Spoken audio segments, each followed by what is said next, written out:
What's up, guys, and welcome back to Beyond the Void Horror Podcast. My name is Alex, and today we're going to be doing a spoiler-free review of a Shudder exclusive called On the Third Day. Let's check it out.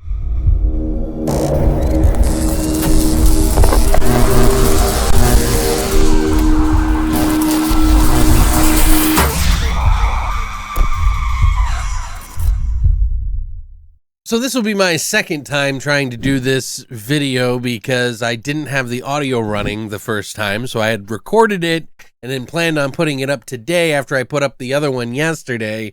And well, yeah, now I'm redoing it now. So welcome back, and here's my thoughts.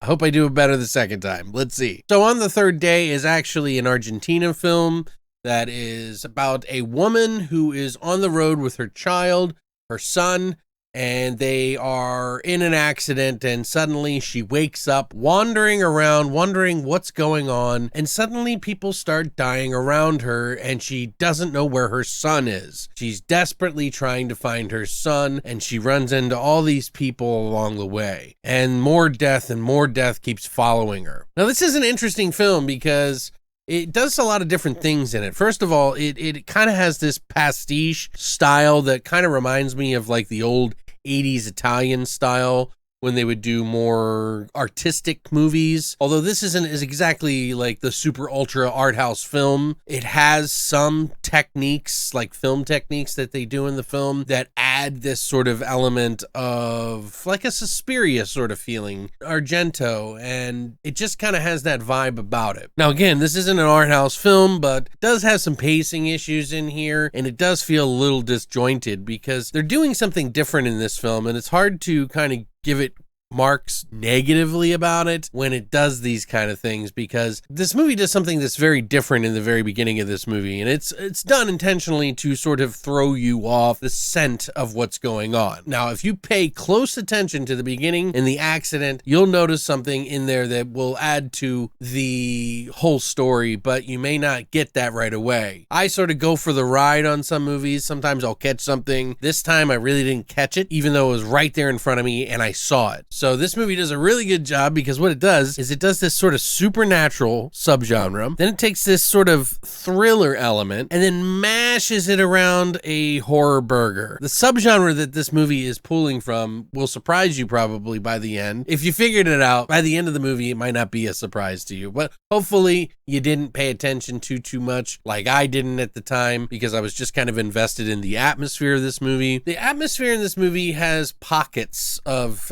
good atmosphere to it. The music and the score is actually working pretty well with it, although there was a couple of times that it seemed a little too grandiose for some of the moments that were happening in the film, but I'd still say that it was a positive score over a negative one, and I think it does work well with this, even if it is very orchestrated at some moments. But, you know, there is atmosphere here. It's just a little disjointed. There's moments in this movie where you're going to be questioning what's going on, and a lot of that is intentional. It's written that way to kind of throw you off the scent, as I said. But in the same regard, it also kind of feels disjointed as a viewer, and it doesn't exactly piece it all together as well. Not the mystery. The mystery's fine. I'm talking about the pacing of the film and how it flows. Something about it is a little all over the place, and that may affect a lot of people. Now, I've often found that movies that try to inject certain subgenres, like I was saying, to throw people off the scent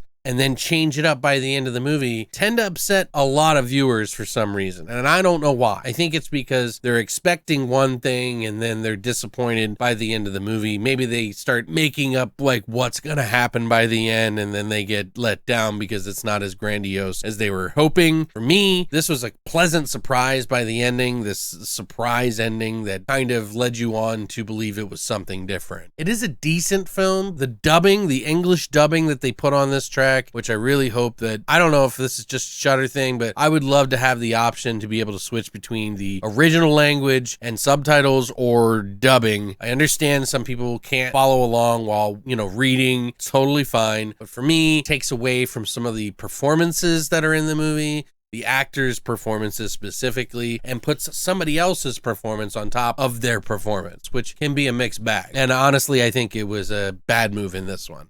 It's tolerable, but I just really wish I could have seen the original. Overall, though, there is some gore. There is some things thrown in this movie that kind of make it really graphic. There's a couple of scenes in the movie that I really enjoyed. Some things with the head that are really messy, and some body stuff that's going on that is actually pretty gruesome. The end really did surprise me, and I really did enjoy the last however many minutes it was that the movie sort of just kind of finally has a pace. I wouldn't say that this saves the movie from a bad score necessarily. It just makes it a more unique film that has some really good things in it, but overall isn't the perfect experience that I was hoping for. It is probably around a 6 or 6.5. Some people may really love this. Some people may really hate it just because of the two subgenres that they're trying to mix in there with it, which I see nothing wrong with. For me, I just kind of was somewhere in the middle. I think it's better than average. There are some good ideas and story elements in this movie, some thriller moments that I really enjoyed, and some supernatural moments that I really enjoyed. And